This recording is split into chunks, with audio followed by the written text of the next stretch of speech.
My name is Princess Booker. I am the CEO of Clear Visions Consulting Services. Today, I would like to talk to you about setting financial goals. Okay. We all know that dealing with money responsibly when you don't have deep pockets, this takes a lot of planning, self restraint, as well as patience. It also takes a certain amount of self knowledge and desire to succeed. So, one of the big questions to resolve is whether you have financial dreams or financial goals. While financial goals and financial dreams may sound alike or sound like they are the same thing, they are not. So, a financial dream is something that you hope for, and a financial goal is something that you work for and that you've planned for.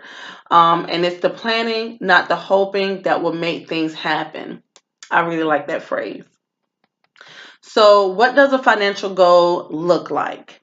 A financial goal details what you plan to accomplish, the resources you'll need to make it happen, how much time you'll need to make it happen, and how you plan to work your goal into your budget. So, pretty much, this is the second step. So after you've created your household budget, your budget includes your income, what's coming in, as well as what's going out. So you want to kind of create a budget based on your income, your assets, your financial responsibilities. After you've done that, now pick up and let's create your financial goals. So here's how to get your financial goals on paper. So we're going to start by listing your financial goals. You'll create a financial goal worksheet, and you'll use it to list your goals based on how long you think it'll take you to achieve them. Okay, so you don't want to measure yourself according to what your friends are doing, what your neighbors are doing, what your cousins are doing, what your mom did, what your dad did. This is something totally your own. Okay, so here is where you can really be transparent with yourself. So you will set your goals according to how long you think it would take for you to achieve them. So you're going to have like three columns. So one column will be listed short-term goals, another column would be listed medium-term goals or mid-term goals, and the third column would be long-term goals. So place goals that can be accomplished in less than 6 months on the short-term goals. For example, creating a financial goal worksheet or revamping your household budget. So that would be something that you can list under your short-term goals. Excuse me. Okay. And so under the column that lists medium goals or midterm goals, here you will list goals that can be accomplished in 6 months to a year. Okay, so that will be anything that's going to be an extended period of time past 6 months. So anything that's going to take you 6 months to a year to accomplish, you want to put on a midterm to medium goals. And under your long-term goals, that's where you want to list goals that's going to take you more than a year to accomplish. Okay, so that would be something, say like if you're paying off your college tuition, that may be something that goes under long-term goals. Okay, so now we move on to estimating the cost. So here it's just what it is. Estimate the cost. How much money will it take for you to reach each goal? Do some research. If you aren't sure, then write the amount under estimated cost. So now you have a fourth column. Okay, so that's estimated cost column. Okay. The third thing you're going to do is set a target date. When do you hope or you need to meet your goal? So I want to take the word hope out of that. When do you need to meet your goals? Okay, so when the date that you need to meet that goal, that is going to be your set target date. Okay, so set a target date for each goal on your list and use this as a deadline to meet or to beat. So, a lot of us are not used to meeting deadlines on time, or we've asked for extensions and things of that nature. Here, this will get you in the mindset of accountability, integrity, holding yourself to the standard to fulfill this particular area of your life. Okay. So I like that area because that's the area where I found out a lot about Princess, and that's the area that helped me grow as a person and as a professional. Okay, so now we move on to determine how much you need to save. So here, and I wish I would have did the math and had some sort of something for you, but come back and visit this again. I'll have a link there, or yeah, I have a link put in, and that way you can actually see the math. So here you're going to determine how much you need to save. And so it's just a little basic math involved. So you're going to divide the estimated cost of your first goal by the number of weeks until your target date.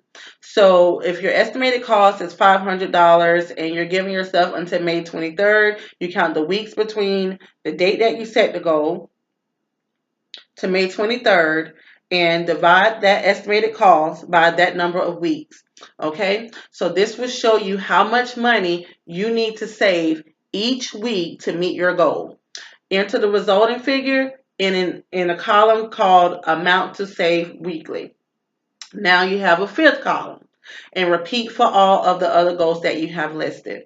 Okay, so now we move on to budget for your goals. So here now you're reworking your budget to include the money that you need to meet your goals. So now, yep, there's some more math involved, okay? But there are Excel spreadsheets available in Microsoft that can help you with your budget.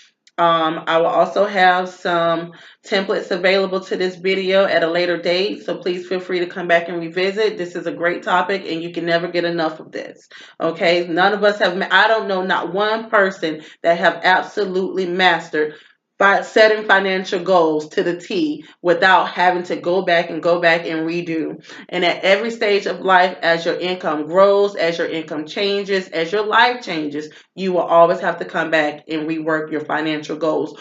Or after you've accomplished your goals, you will have to always come back and set new goals. Goal setting is absolutely fun. Okay, so again, let me start over. The fifth step is budget for your goals. So now you're going to rework your household budget to include the money that you need to meet your goals. Be ruthless with your cuts if you have to be. Do not take shortcuts. There's nothing easy in this world. Okay, so do not create shortcuts. When we create shortcuts, we have to come right back and start over. I had a friend, he called it rehashing beans. So we don't want to rehash any beans here. We want to just keep a clean plate. Okay, so then put your plan into action and watch those financial goals turn into financial reality. So every goal that you set can be a reality. I have a few tips, and that would end my video.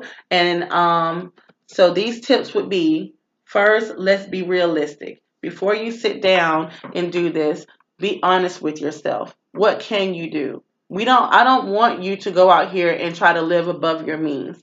Okay? I don't want you to set goals that are so far-fetched that you know that you can achieve. There's nothing in this world that we cannot do, but we must be realistic with ourselves to get these things done.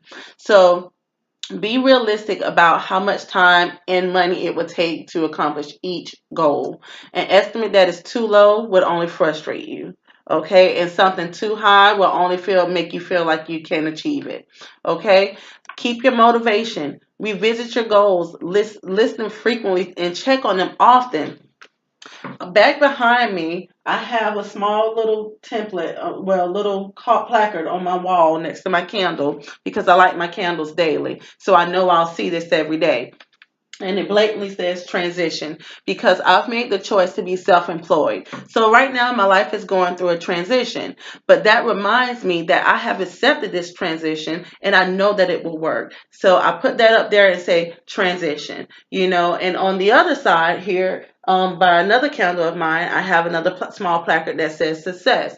And I have the ability to be successful in every area of my life, so that is a constant reminder to me that I am in transition and this transition will bring me success. So, and I also have my goals listed in various places. I keep a journal that outlines my short-term goals. The short-term goals are in black. I have a purple journal that outlines my mid to medium goals, and I have a light blue journal that highlights my long-term goals because the sky's the limit for my future. Okay. And I also want to leave you with this: setbacks will happen. If something throws you off your target date, don't give up. Just set a new date or find a way to catch up if you can.